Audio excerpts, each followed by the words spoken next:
Greetings, one and all, to the most cursed, most cringiest corner of the internet. A YouTube channel content creator actively alienating everyone, in both the analog and digital world. Well, welcome and good evening, you wonderful dice of all alignments. I am Lunar D8.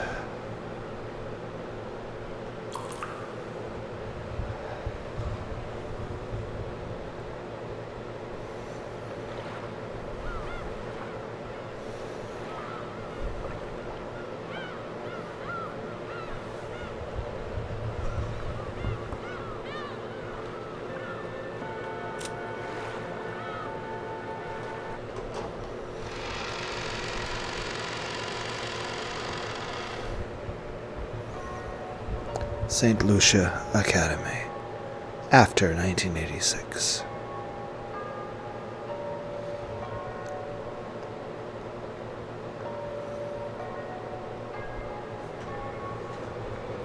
Good day to you.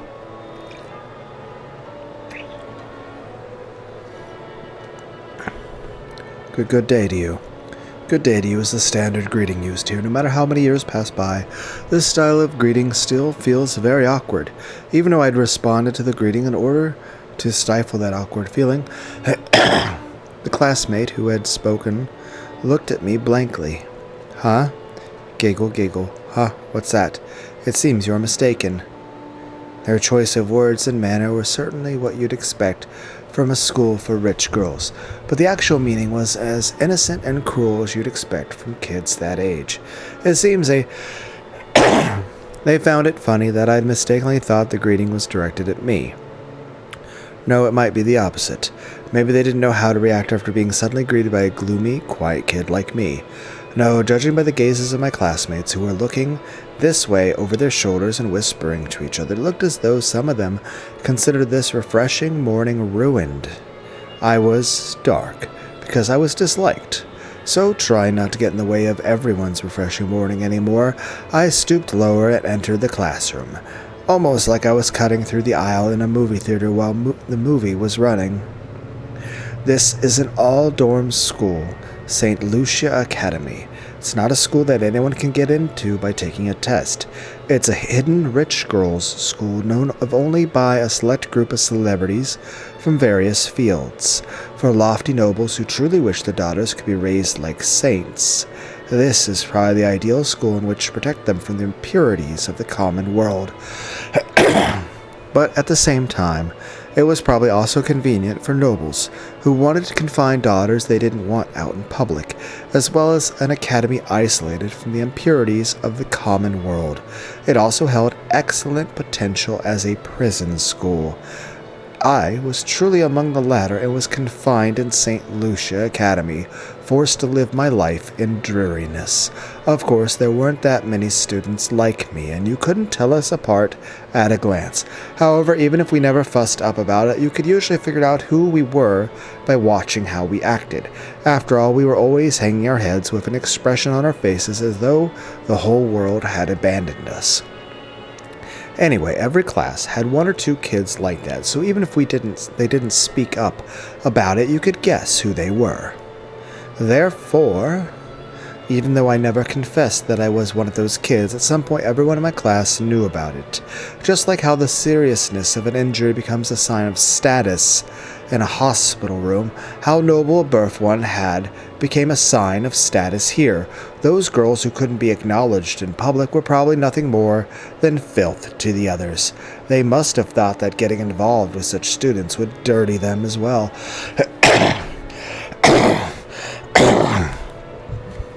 When a rumor sprang up about a particular student, those fastidious girls would grow cold and distant, chasing that student out of all social groups.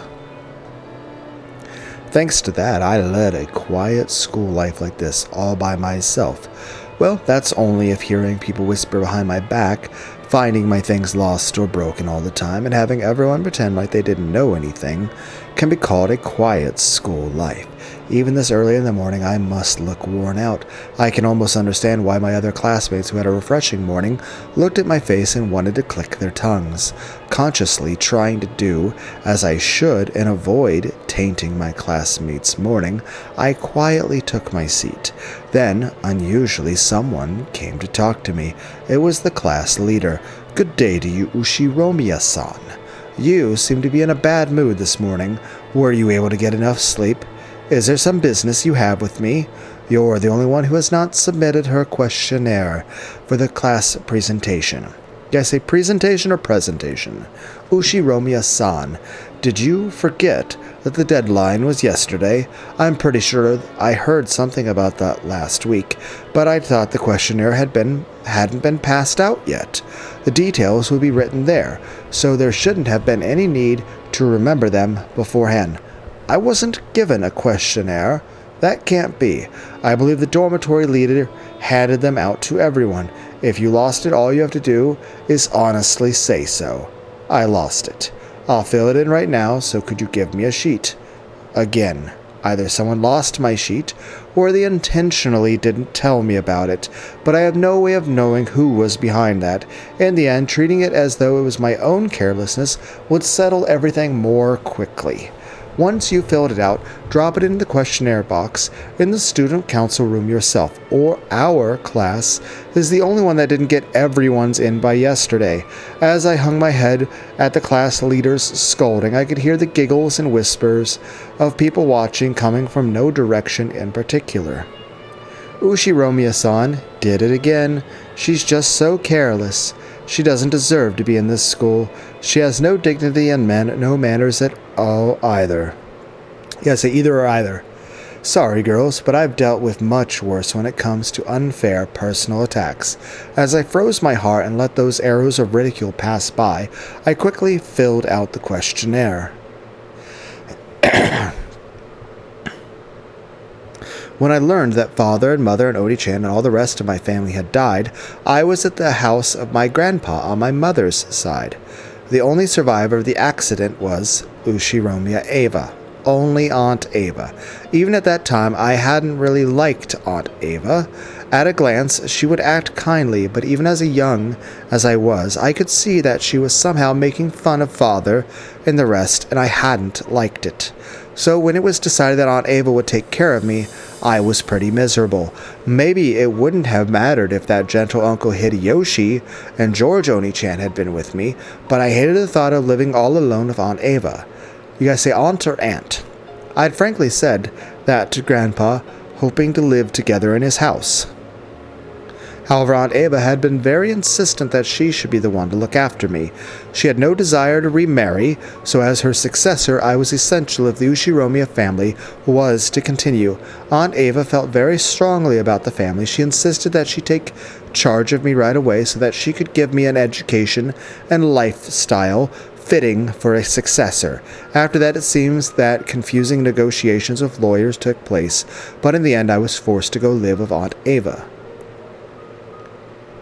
After doing that, Aunt Ava told me something. "You must bear all of the glory and history of the Ushiromiya family, and in order to make you a fitting successor to bear that, the rest of your life will be dedicated to frantic studying. Sacrifice the rest of your life for the Ushiromiya family." That's what she said. At first I thought she meant that literally, but I quickly realized that wasn't the case. Because even now in Aunt Ava's eyes, the one most fitting to succeed her was the late George Oni-chan. At our first meal together, I received strict instructions and questioning about table manners and was forced to listen to her abuse mom and dad, as though they'd been neglectful in their discipline.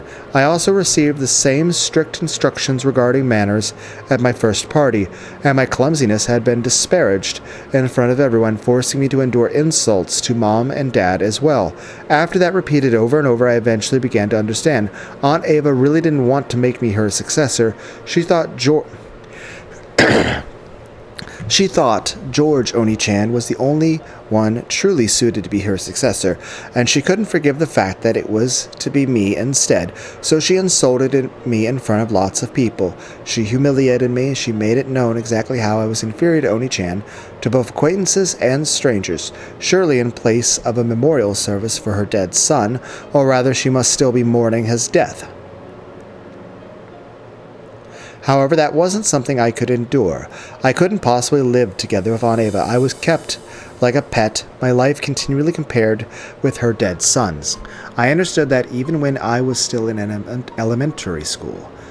I tried to escape the Ushiromi house and run off to my house with my grandpa on my mother's side. However, Aunt Ava had already foreseen that. No, thinking back on it, she might have lured me into escaping.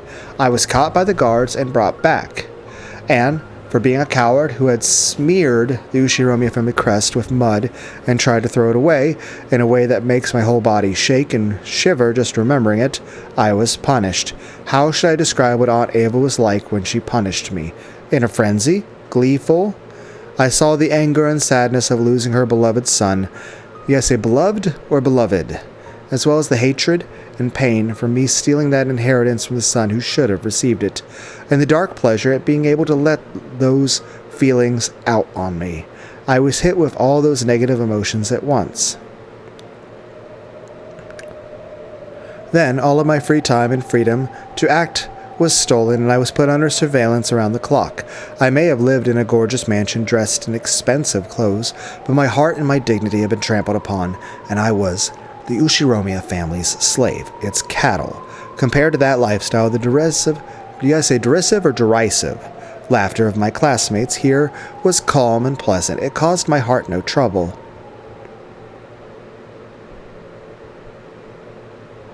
After burying almost all of the fields of questionnaire with nothing in particular, I folded it in my pot and put it in my pocket, because if I left it in my desk, it might disappear again.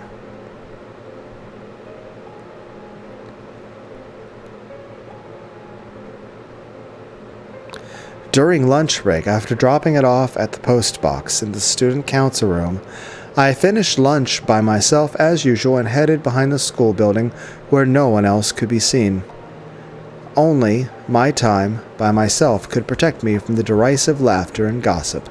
Since I was hated and didn't have a single friend, my time alone was the most kind to me. After checking the surrounding bushes to see whether some malicious classmates were hiding and threatening my time of quiet, I finally relaxed the tension from my entire body, knowing that I had gained some true peace. Then I let out a sigh. It faltered heavy, as though it was the first time I had breathed out today. My old favorite place behind the vegetable garden storehouse had been found out by my classmates, and I had been teased, so this was my new lunchtime hideaway. There was nowhere to sit behind the school building. As I crouched near the wall in the shadow of the bushes, I opened my bag and took out a book, an elaborate old-fashioned binding. Just glancing at it, you'd probably think it was a religious book or something written in the Middle Ages, but this wasn't a book, it was a diary. Of course, it wasn't my diary. There weren't any special things worth writing about in my daily life. Every single day was just gray, cold, and dry. In those completely unchanging days, there aren't any changes worth writing down. This was the diary of Maria Oni-chan, a girl I'd been very close to. She'd been a bit strange and 3 years older than me, but Oni-chan was always wonderful cousin, a warm, wonderful cousin. She would always grab me by the hand and let me join in on some fun game. I remember that being able to see her was the most fun part of our family gatherings. When I opened the diary, the characters, which were made fairly skillfully considering that this was an elementary schooler, were packed close together, though they were written on every other line. Was she just hopelessly obsessed with jotting everything down in her diary? Probably not. To her, writing her daily life down in a diary was probably like having a conversation with another part of herself. So rather than an object on which the events of her day were written down, Maria Oni-chan's diary was written like a letter to another part of herself, telling of the events of the day. I found this diary among her belongings after her death and secretly took it home. At first, I'd felt that reading someone else's diary might be boorish and satisfy myself with just keeping it by my side, but I couldn't help flipping through the pages, reading through it bit by bit, and by now she had become my only friend. I gently opened to the page with the bookmark. Sorry to keep you waiting, Maria Oni-chan. Could you let me hear your story again? At the same time, a very, very soft breeze blew, tickling the paper. I thought the open diary might have sparkled faintly. The weather's good today. Maria One-chan loves wonderful rays of sunlight, so I'm sure she's in a good mood. This is like Goku talking to the Dragon Ball, thinking it's his grandpa. On the pages of the open diary, no, in the world of the diary, Maria One-chan showed herself.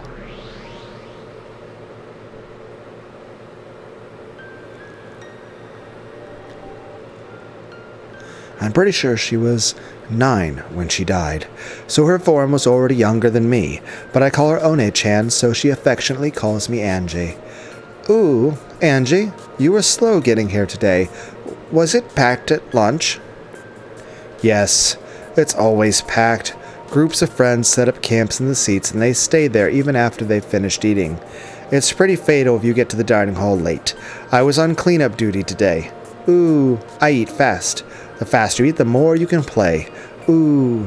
Maybe she realized I was holding a grudge because that duty had been forced upon me and shortened my lunch break by a bit. Maria One-chan brightly changed the subject. Grateful for that act of kindness, I responded by saying I was a slow eater. Maria calmed me down, saying something about teaching me the trick to eating fast. I read about it in her diary. No, I heard it from Maria One-chan. She was ranked number 1 among the girls in the speed eating ranking for her grade's newspaper. She was apparently very proud of that, but a little disappointed that her mother, Aunt Rosa, hadn't praised her very much for it. Ooh. Then, let's start our story for today. How far did we get yesterday? Ooh. This far. Until you got Sakutaro as a present, Maria One-chan. You promised that you'd tell me about Sakutaro. Ooh, let's talk about Sakutaro.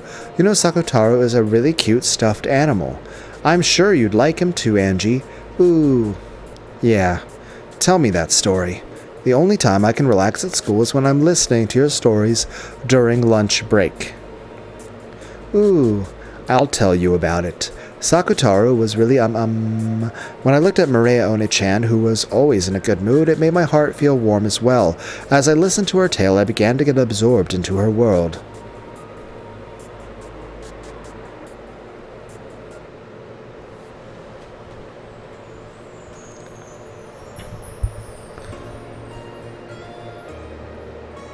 Happy birthday, Maria! Sorry I got back so late. Ooh, good job with your work, Mama. I know you're busy, so even though you were late, I waited without crying. I was good and waited watching TV.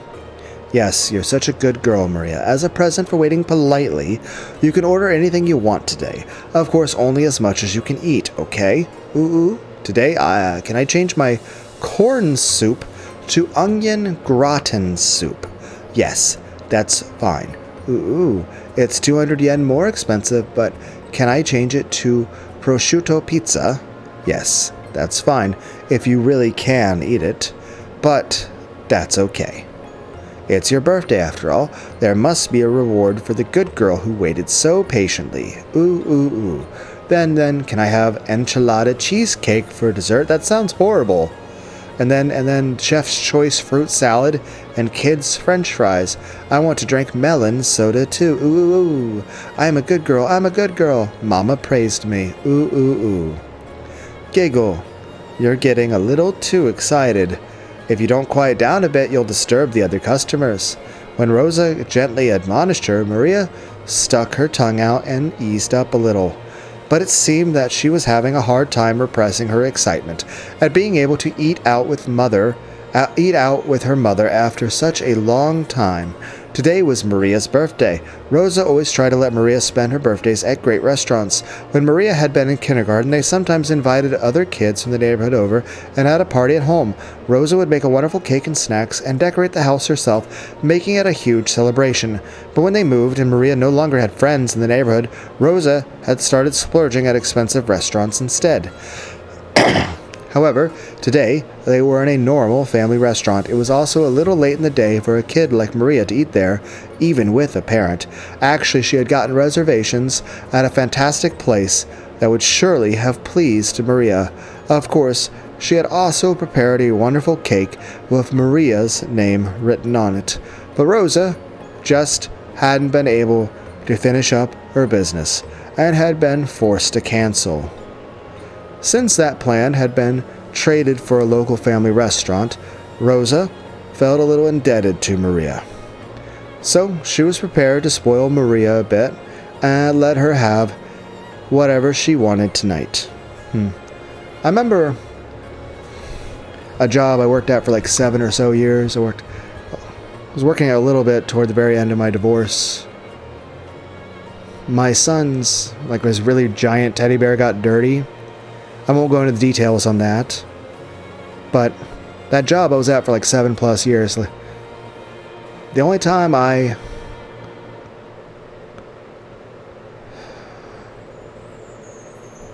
was ever late at all to that job was about like a month after that, where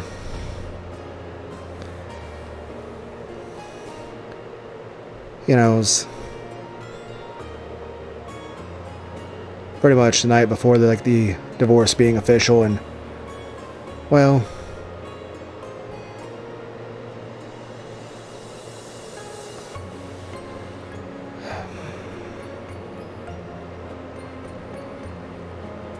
you guys know how my ex-wife was. So, aside from that issue, that was only the time I was ever late to that job, and I never had any other issues with the attendance with that job. However, I did have a call-off day that I had available a month earlier that I used. Some issues came up, again, his mother's fault. However,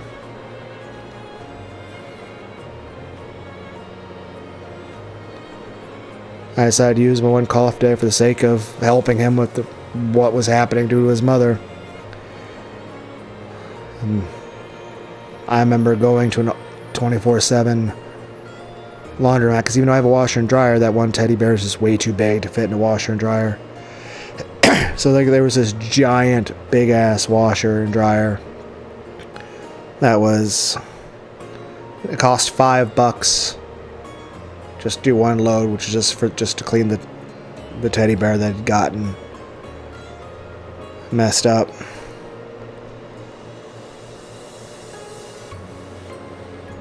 Me and him read some books while we were there, played a bit with some toys. I even played a little bit of the arcade machines. He enjoyed it. He had fun. Me and him just sat and talked for a bit too, but even though it was dark and we were basically the only people in the whole laundromat. The reason I bring it up is just when the giant teddy bear was in like that really big dryer and flopping around in there, he gave the giant dryer a hug because he was trying to hug the teddy bear.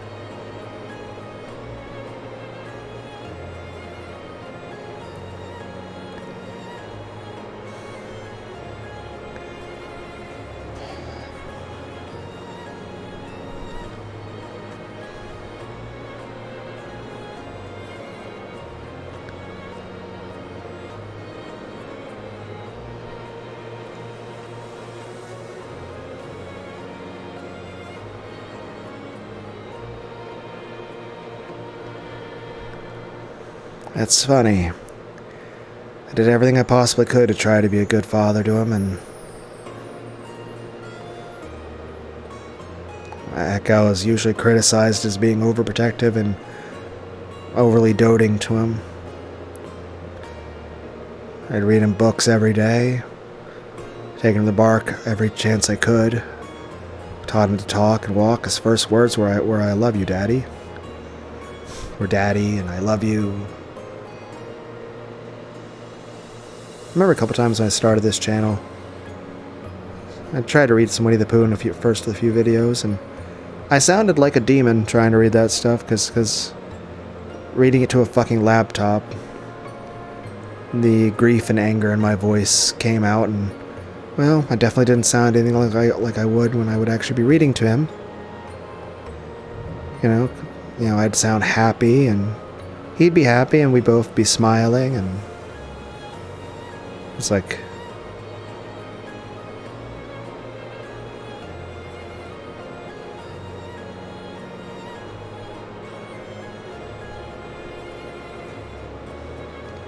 The day my son was born was the happiest day of my life. I always loved him and never took him for granted. And I always will love him. And aside from not being rich or being married to a terrible, awful person, I never did anything wrong. Heck, in regards to my marriage, I mean, aside from not being rich, I guess, I never did anything wrong as a husband.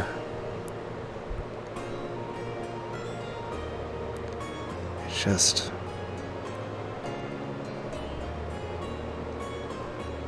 I will say this, back then, I didn't have any time to play any video games really hardly at all. Maybe play like an hour or two of a game, maybe once a month, and occasionally catch up on, you know, the latest Dragon Ball Z 4-star bridge. But aside from that, I pretty much wasn't on YouTube at all, even as a viewer.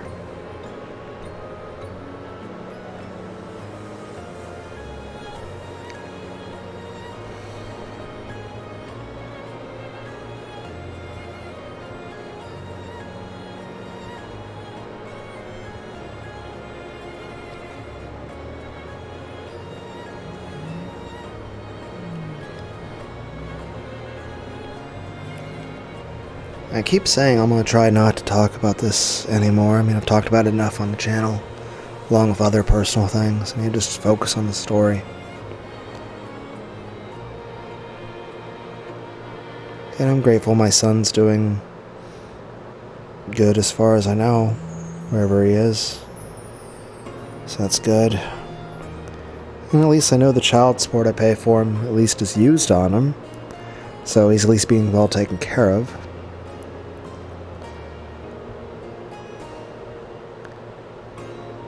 And I mean, when I'm like at Walmart and something, and I hear a baby crying or a kid going, you know, talking to their dad, hey dad, can we, you know, I don't express any emotion there in public because it'd be weird. But it still bothers me a lot.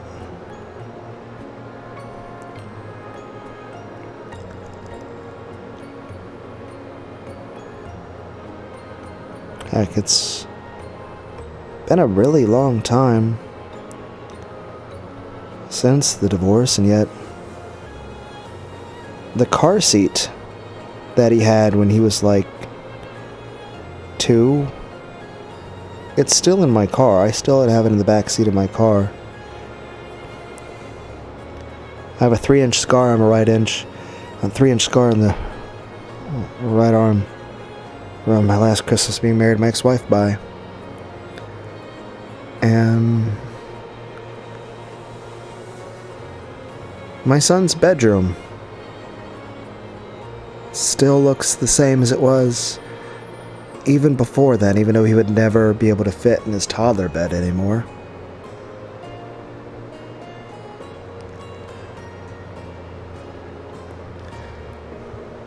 No, if Dad ever dies, I'll never let my mom be homeless, so I'll probably just move my mom into that bedroom, though I refuse to take the stars off the walls. I mean, I had a good New Year's Eve. I watched Markiplier Five Nights at Freddy's videos. That was nice.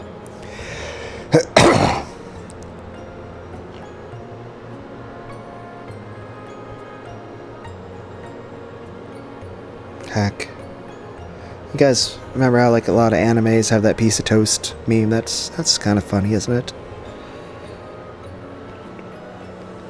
I have 2 years of birthday presents and 2 years of Christmas presents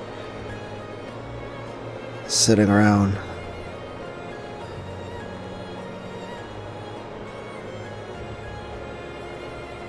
That I haven't been able to give to him. I haven't been able to speak to my son for about a year. I haven't been able to give my son a hug for about 2 years.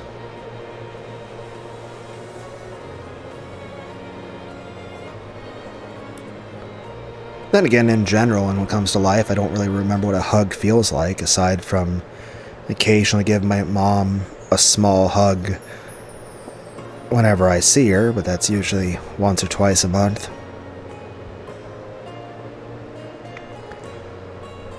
Side note.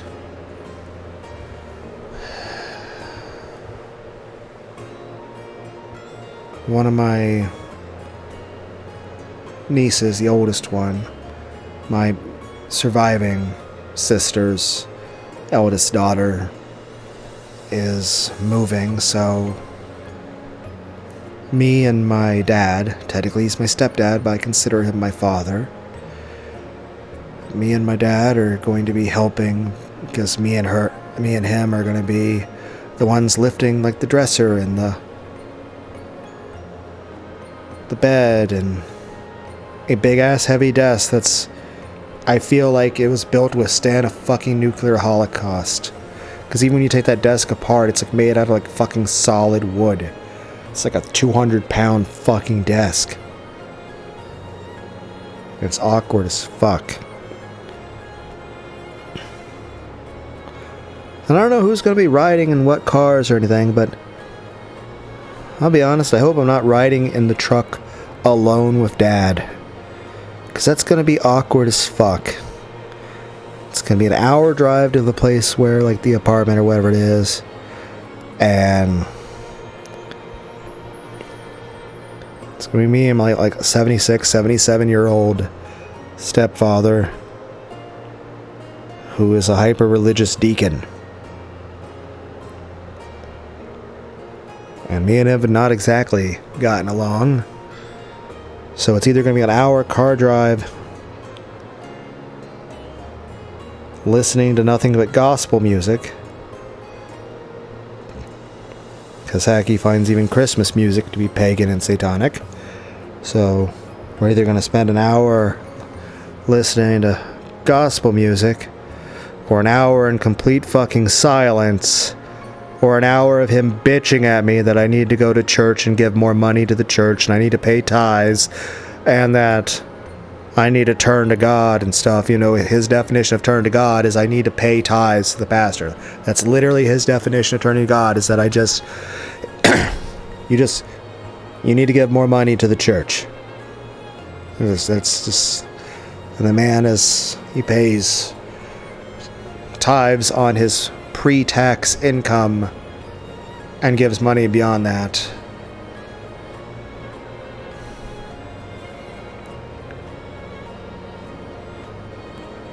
You know, man was an alcoholic till I was like 11 or 12 years old, and then he suddenly became a sober deacon and was typing out the Bible on a typewriter at 3 a.m. every night when I was in high school. And yet, even though I have to deal with you listening to you typing on a typewriter at 3 a.m., oh, at any point in the night, if I get up to go pee or get a snack out of the fridge, that's a fucking problem. Make it too much. Even when, like I said, even after I graduated high school, I kept living with my parents because there was really nowhere else to go. There was no places I could afford rent at that time. And so I stayed with them, and the whole time I lived with my parents, I paid rent to my parents.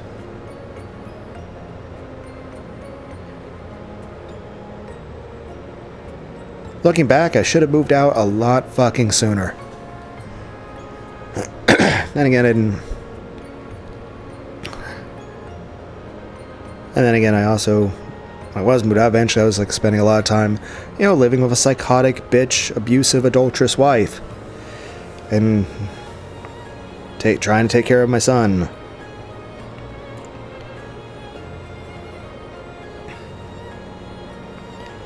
I miss my son.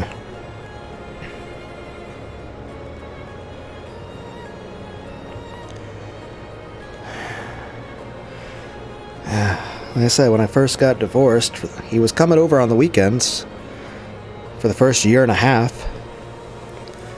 That being said, for the first 5 years since the divorce, the first year and a half of which, he was coming over on the weekends. So, with the exception of the days in which he was actually over here, I spent a couple hours a day, every day, in my son's bedroom talking to his stuffed animals. I'm better now. I only spend like 15 minutes a day in there.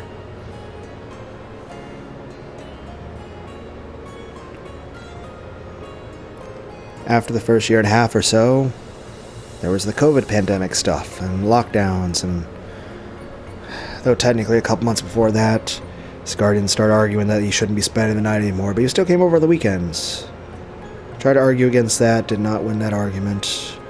Then the COVID pandemic, so I tried to argue that, I should still see my child despite the fact of a global pandemic, but no, that was not a thing.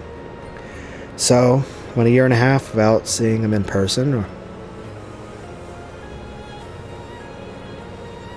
However, 1 year into that, I started this channel.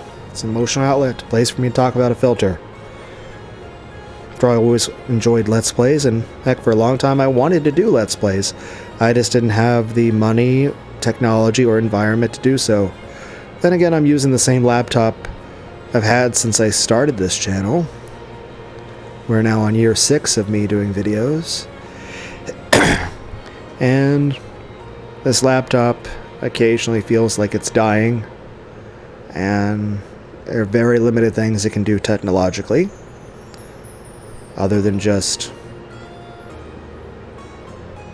visual novels for the most part. Like, I did Code Vein at one point, but I know that this computer cannot handle Code Vein 2 now.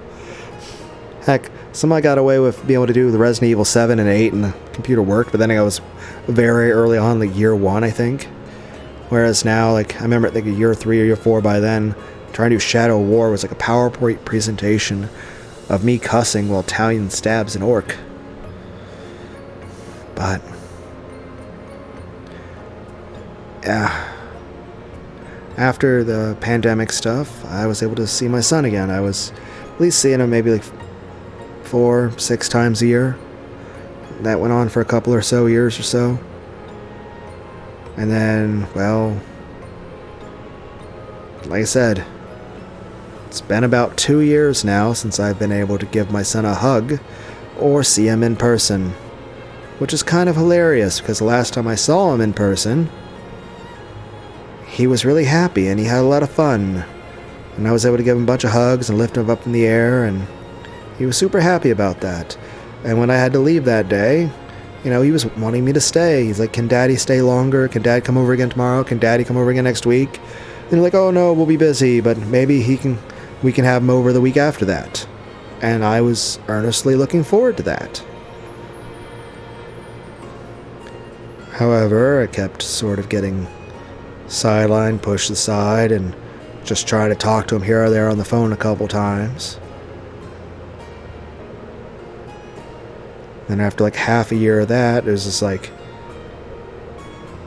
got told on the phone by him that he didn't really want to see or talk to me, and I talked to him about a half year after that on like a face chat, where he winds up saying that he's only talking to me because he's being forced to, and I'm like, I don't know what's going on, but of course there's nothing I can do about it. And of course I made the right call for him to be with them in the first place. After all, if I had not agreed to it, he would never have lived long enough to turn 5. And that's, I've already explained that in full, given the way his mother was. Like I said, as far as a father, the only things I ever did wrong was I was never rich, and the person I was married to turned into a really bad person. Even though, the day I married that person and even the day my son was born, I thought they would be a good wife and a good mother, and I thought everything would work out. I thought I'd be able to raise, good children and have a happy family. and be everything as a father to my child that I ever wanted in a father. Like everything I felt, that was I didn't like about my childhood, I could make sure he never had to go through any of it. And, he would always know he was loved and cared about. And I was just naturally one, I wanted to be a good father to him, but two, I just generally enjoyed spending time with him. Granted, there were some days where I was just really sleep deprived and was going through a lot of shit because of his mom, but I was so happy and grateful for him every day. Granted, at this point, I don't know what's going on with anything, and heck, even if he were to suddenly live with me now, I don't even know what to do at this point, because I'm just...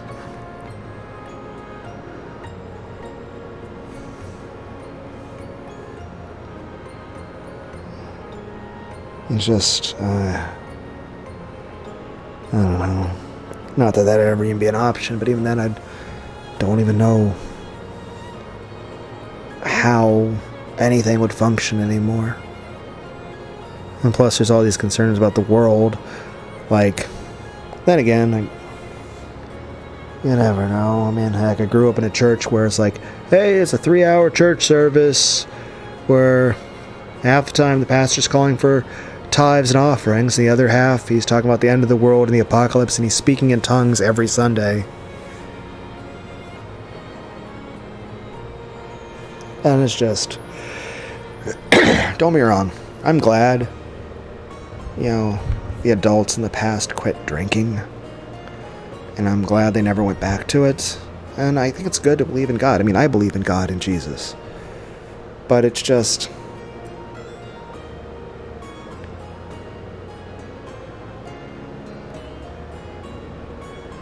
I kind of feel like they have no concept of reality. Like they pick odd things like that, odd things to be upset about that don't make any sense. Like Dad feeling like Christmas is a pagan holiday and all that shit. Like is that really that important? I mean, don't you have any concept what's going on out there in the world, or even what's going on with me? It seems... I don't know. It's just... And of course, I'm not exactly jacked or anything. So, more than likely, after I help move all this furniture for my niece, I'm probably going to be hurting a bit. And I'm probably going to strain my back.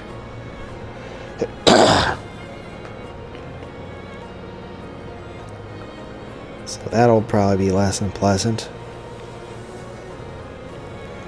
It's just... it bothers me. A lot of things bother me. But I guess the main thing here is just...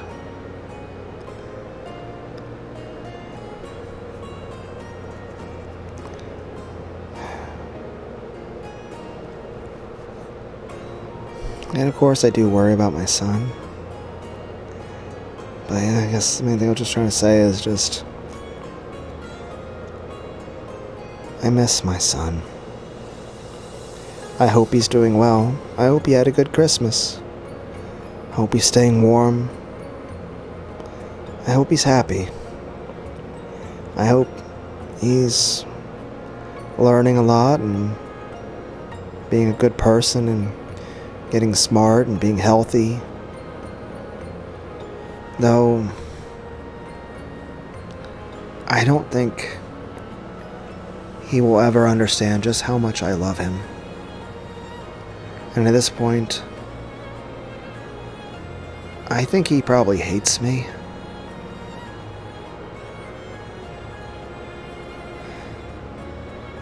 But regardless of all that, I still love him, and I always will.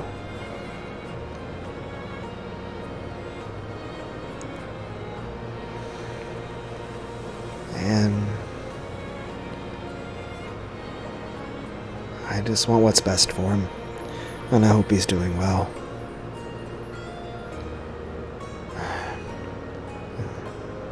I'm sorry for bothering everyone.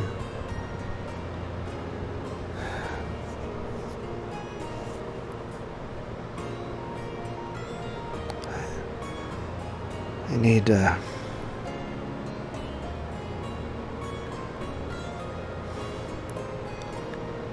I need to not let little things, like just a fucking story about Rosa and Maria, like eating at a fucking diner in a fucking fictional story. I need to not let this make me think about personal things. I need to also, more importantly, even if I do think about it, I need to not talk about it to any of you. I've talked about it enough. I need to not be like at a fucking Taco Bell looking at how letters on like the door signs and stuff could be rearranged to spell my son's name. I need to not be like at a Walmart seeing a baby go by in a fucking little baby carrier thing in a Walmart cart crying or making adorable noises or just looking adorable, wearing a little adorable outfit, or, you know, the kid standing next to their dad saying, "Hey dad, can we have that? Can we have that for dinner?" and all that. I need to not, you know, feel like I'm about to fucking break down and cry in a public fucking place at just hearing a little kid saying, "Daddy, dad, hey dad, can we do this, dad?" Like, I need to not feel like I'm about to have a fucking mental breakdown just fucking hearing people talk. Just like, oh, hey look, it's a little kid saying dad to their dad and they're hugging, and it's like, I feel like I want to drop to my fucking knees and start fucking screaming and crying and just grabbing the various things, like, and like it's happened like a dozen fucking times at this point. I feel that way. Like, there's times where I'm like, oh, I'm looking at jars of pickles, and like other times recently I was looking at a fucking Capri Sun. I was going to Capri Sun and stuff, and it's just,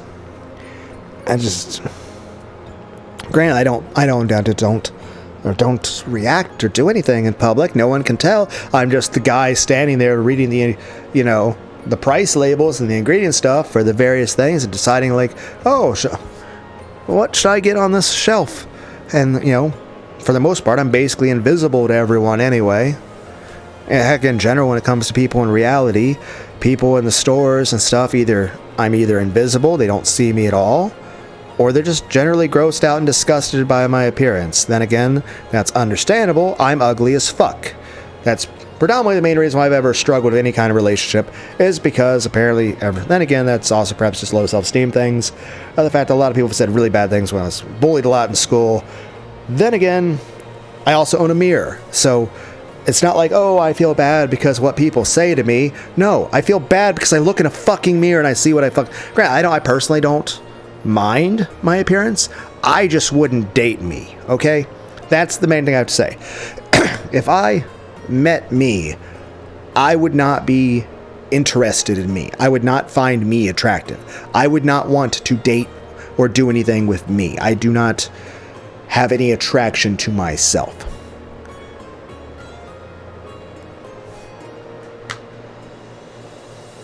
That, and it's just, again, most of high school at least it eased off a bit. But most of school, especially, just, you get told 1,000 times a day to go fucking kill yourself, and everyone just hates you. It's like, okay, you learn to accept, if everyone in the world is constantly telling you to go fucking kill yourself and they all hate you and you're ugly, well, you learn to accept that. Because after all, how is it not reality if everyone in the world fucking thinks that way? Okay, multiple topics. We're getting distracted with the tangent of my own low self-esteem from the tangent of my son.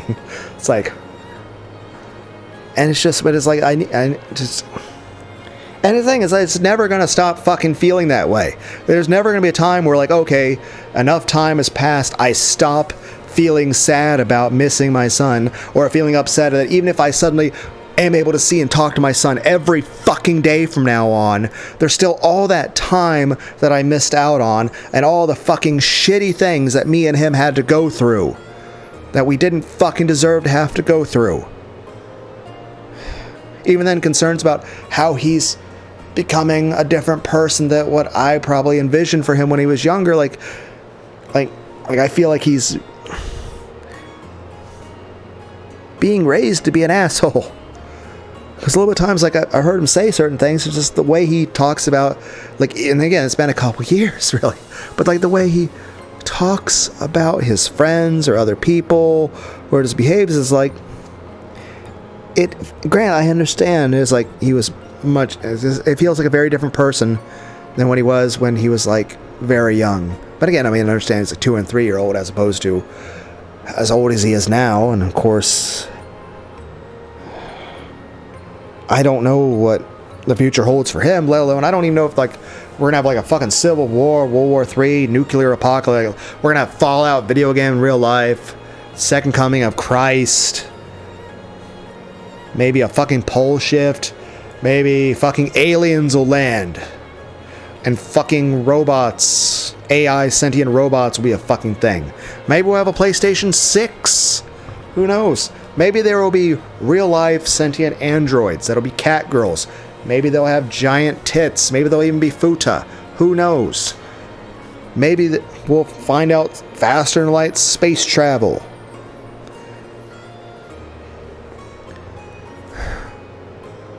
I don't know. I've been enjoying playing Beat Saber and the Synth Rider games. That's a good game. I like the home stages in Synth Riders. The rooftop and the room. Those are really nice.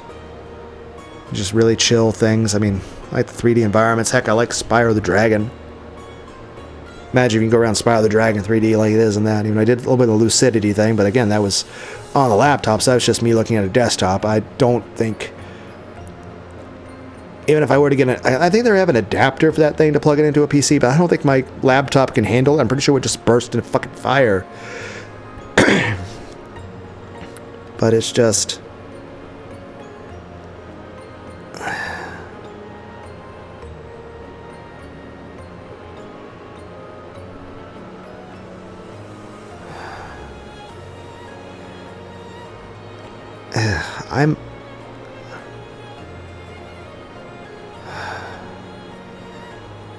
I'm never going to feel bad about, you know, missing my son or wanting to be able to give him a hug or worrying about him.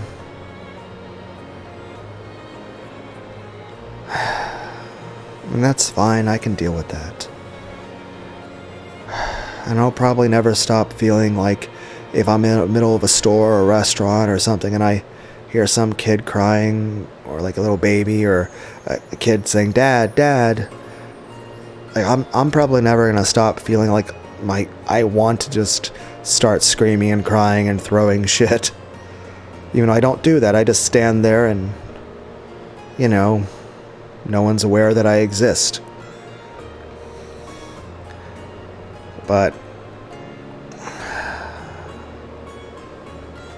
I'm going to endeavor, and I know I've said multiple times I'm not going to go on tangents anymore, and I'm not going to talk about personal things anymore. It's just...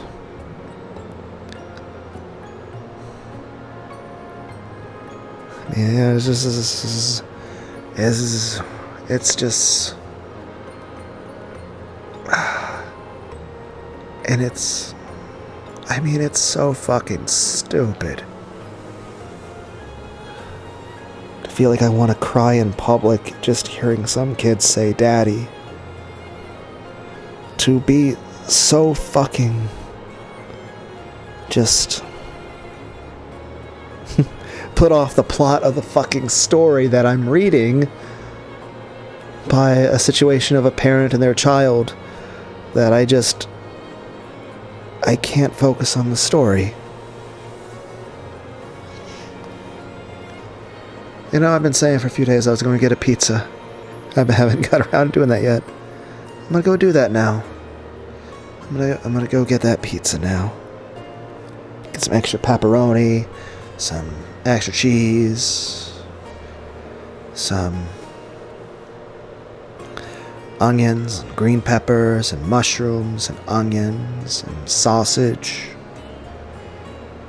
I don't know what kind of soda I'll get. Pepsi's better than Coke.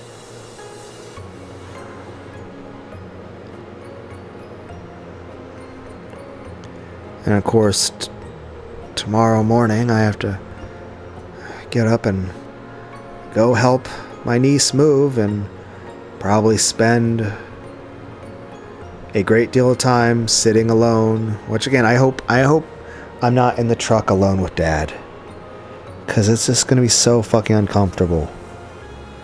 It's either going to be an hour of listening to gospel music, an hour of sitting in absolute silence, or an hour of being fucking bitched at and told everything that's fucking wrong with me and how I'm a backslider in the eyes of God for not giving enough money to Jesus.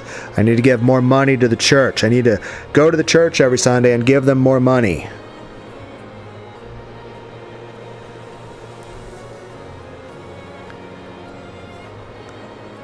Coming from a man who thinks Trump is the literal Antichrist and thinks it's a sin for people to be gay or bisexual.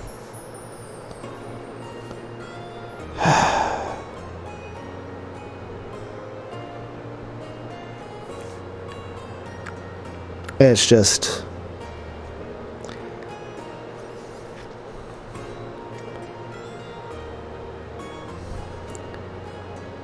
It's going to bother me, and also I'm going to be really sore and hurting from having to move all that fucking furniture.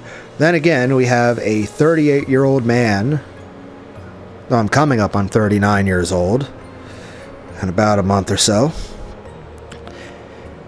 who is, well, I am not muscular in any way. And my like 70, well, he's going to be 77-year-old dad.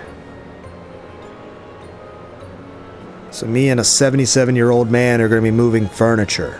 So that being said, he's probably going to be pretty fucking sore too. Heck, even as I am, I'm significantly stronger than he is.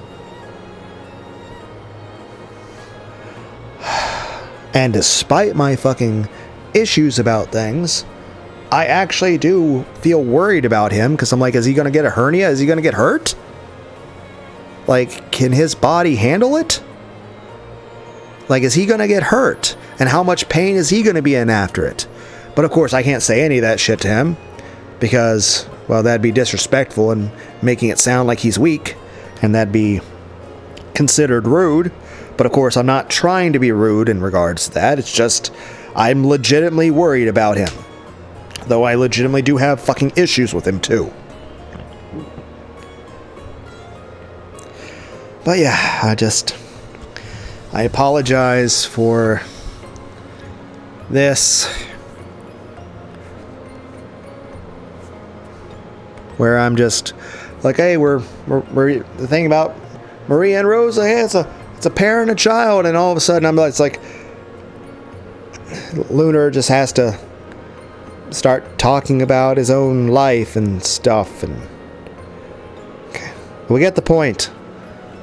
I'm sad about like 100 different fucking things, and I miss my son. I haven't been able to give my son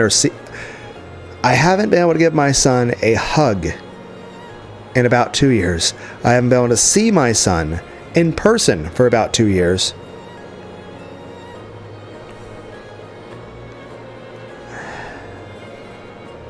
I haven't been able to talk to him for about a year. And I'm pretty sure my son hates me and doesn't want to see or talk to me. And I have no idea why. And it's just, I feel sad about this. And let's be clear, it's not going to change. No, heck, and even if I suddenly do get to start seeing and talking to him every day, you know, I'm still going to feel upset about the stuff in the past. And it's always going to be the fact that, heck, I already went all this time about seeing and talk to you. If all of a sudden I start seeing and talk to you regularly, am I just going to be suddenly alienated from him again? Am I going to be unalienated from him for a couple weeks? Like, am I going to suddenly start seeing him again and see him a couple times? And it's like, okay, I'm going to be unalienated from him for a couple weeks and wait another couple years before I see him again. Or is it going to be like, okay, you're going to be not alienated from him again. You're able to be aware of like what's, and it's just like, but instead of like not going like a couple years without seeing him in person, maybe it's just you'll get to see him every 6 months or some shit.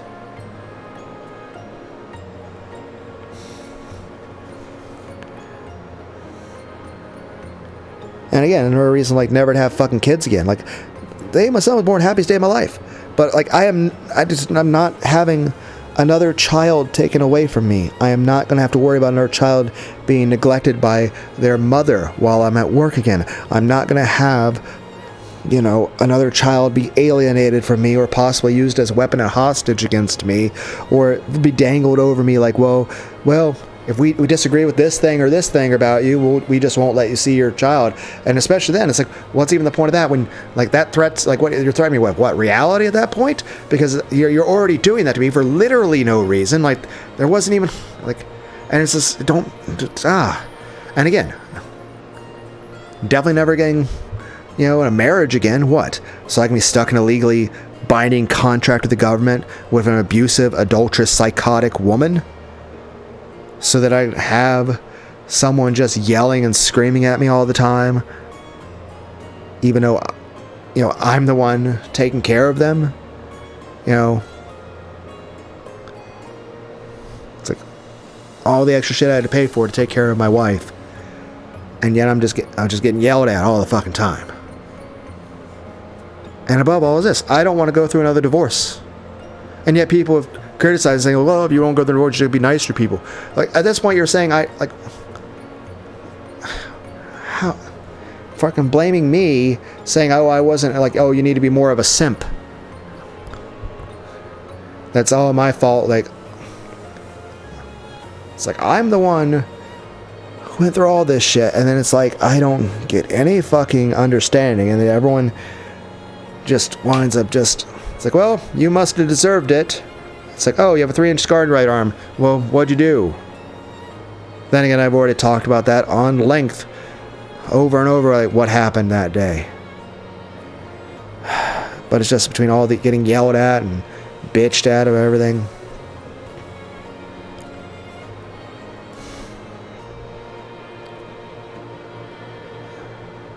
I definitely, like, it was being fucking shitty being married. Never again. I don't want to deal with the shit of my ex-wife or anything like that ever again. And even then, just with the way society's going, I'm like, it's like, if we know, like, the economy's going to collapse, I'm like, probably not a good time to get married, just so I can have a family that we can't take care of because there's a new super Great Depression with nuclear bombs everywhere. I don't know.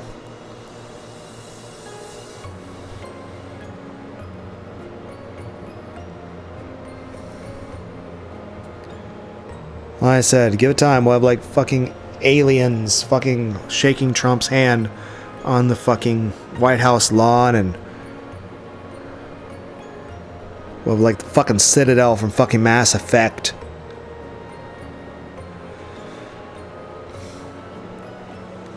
There'll be fucking robots.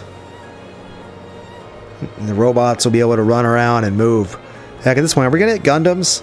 Like, from the Gundam Wing and all that? Like, we have full-size Gundams.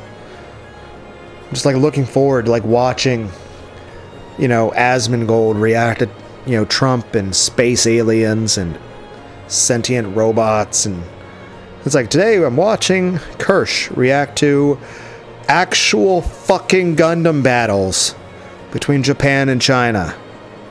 It's like China and Japan have built full-size Gundams.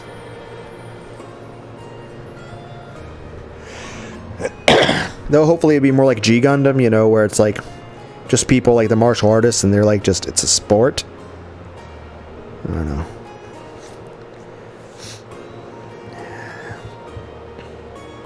I don't know, maybe we'll just have increased solar radiation with the weakened magnetosphere and it'll just kill all the bugs and the birds. Like all the flying insects will be killed by the fucking radiation. And we'll have like 6G. I really don't even remember what the difference on that is. Just like, there's so many fucking satellites in the sky too. Like, are we gonna run out of room to put satellites around the Earth at some point? What happens if they all just fall at the same time? Not only would you have lack of communication, but how much shit would that be falling to the... I don't know.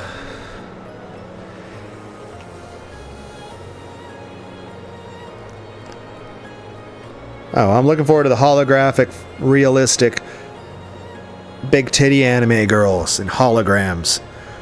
You have like fucking real life Hatsune Miikine.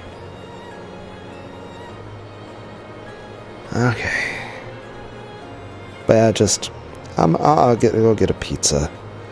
But it's just, yeah, I was reading this thing and it's like, oh, it's Rosa the parent and Maria the child, and they're all family stuff, and it's like, okay, and then my mind just so. Simply put, I'm never gonna fucking stop being sad about that. It's never gonna stop fucking bothering me. I will always be fucking sad and angry over this.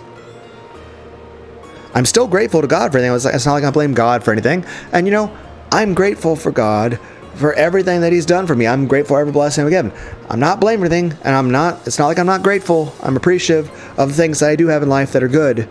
But doesn't mean I'm not fucking angry and sad about the stuff that do bother me. It's not wrong of me to fucking have emotions.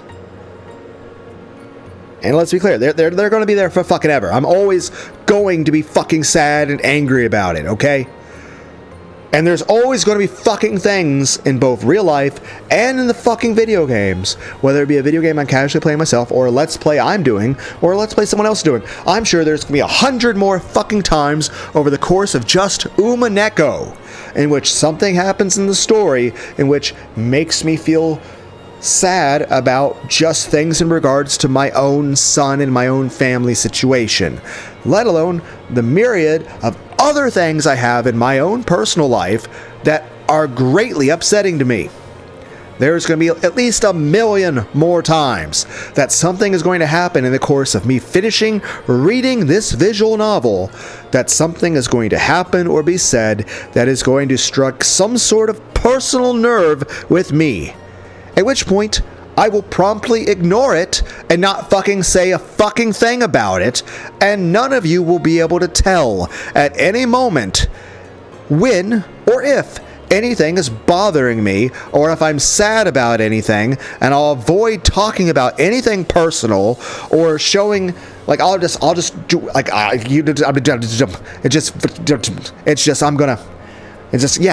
there are gonna be at least 1 million more fucking times over the course of just doing the fucking let's read of this fucking visual novel, that there's gonna be something that happens or is said that makes me feel angry and sad and emotional, and makes me very much ruminate about very personal things in my life that I am very upset about, very angry about, and very sad about.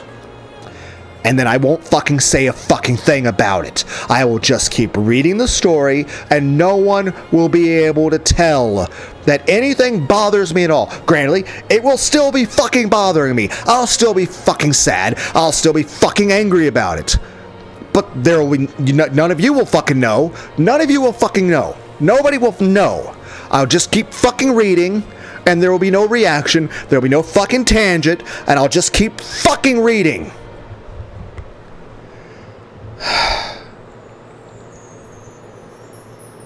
Well, let's...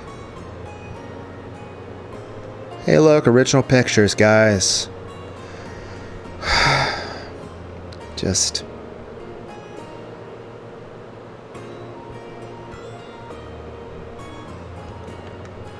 Let's make a save. And... I don't know how any of you ever came across this channel, if you're listening to this. I don't know why you would even listen to this video all the way through, or find interest in any of the things I do or say. I mean, granted, there's times I've tried to share a few videos in a list, like, hey, here's some videos I think are the ones that would be most interesting, guys. Like, look, it's me playing Super Meat Boy, or End of the Gungeon, or Perfect Apocalypse, or the Resident Evil, where, hey, there was a HoloLive era game where, like, the Krokoro, the Japanese puppy dog girl person, adorable VTuber person, I got fucking jump scared by her. Did one video of Fallout New Vegas. I kicked a fucking tumbleweed into the stratosphere. And I reacted like, whoa, or annoyed I did a big Breaking Bad reference, and the character was on fire. I'm like, I am the torch. And there's all the karaoke videos. Lucidity, I did some stuff in the VR chat thing on the laptop, but of course it's just desktop. At least I bought a VR headset here recently, but and I guess for the PlayStation. So that's a lot of fun. I'm enjoying that. It's fun. So I guess this is everyone's least favorite tsundere. I would say VTuber, but I've only ever used a VTube model a couple times, and even then, I don't see that as a common thing I'll be doing. Saying like keine Liebe and Verstoff for Croft something. It's stuff by Ice Pressure. But yeah, everyone's least favorite tsundere. Signing out, guys. I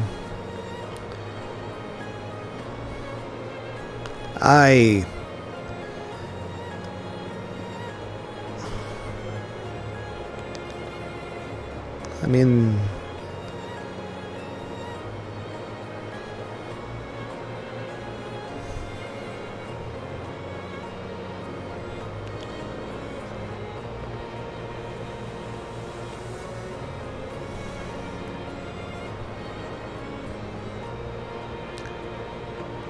I appreciate many of you guys stopping by. And I hope all of you had a good New Year's. It's January 2nd at the moment. I'm gonna go get a pizza, I guess. Later.